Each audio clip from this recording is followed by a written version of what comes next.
Okay, so we are starting today with a painting step.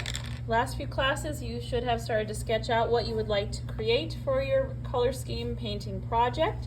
We've worked on creating a palette that goes along with our color scheme, and then you have also started to sketch out what your landscape or image might be. It doesn't necessarily have to be a landscape, it could be a portrait.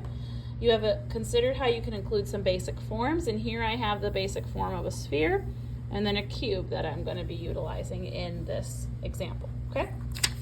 So today what you want to do is we are going to actually tone your canvas. This is something that many artists do. It helps us to get a richer final product, and it also helps us to build up that paint texture better so we don't get such a streaky kind of a look. Okay? So what I've done is gone through, these are my base colors, these are my tints, these are my shadows, and these were just some other colors I tried by mixing my warm colors together since I've chosen the warm color scheme. You want to pick one of your tints that you have mixed so that you're starting off kind of light, okay? So I've chosen this sort of, I don't know what you call it, almost like a peachy color. So I'm going to start with that today. So all you're going to mix up as you're starting after you get your canvas is you're just going to mix up a tint. Okay, and we are going to really want to lay this on thick today. I am using a recycled canvas.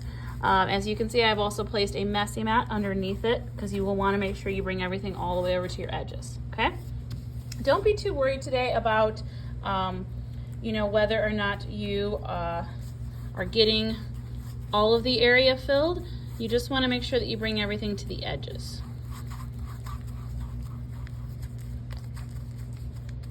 Okay, and I'm just going to make sure I get a nice solid coat on there. So you're going to mix up a large amount of that tint color that you have chosen.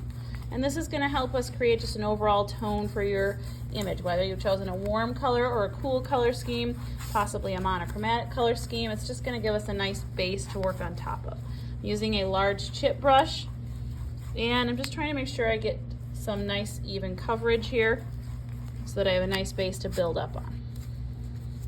Bringing it all the way to the corners.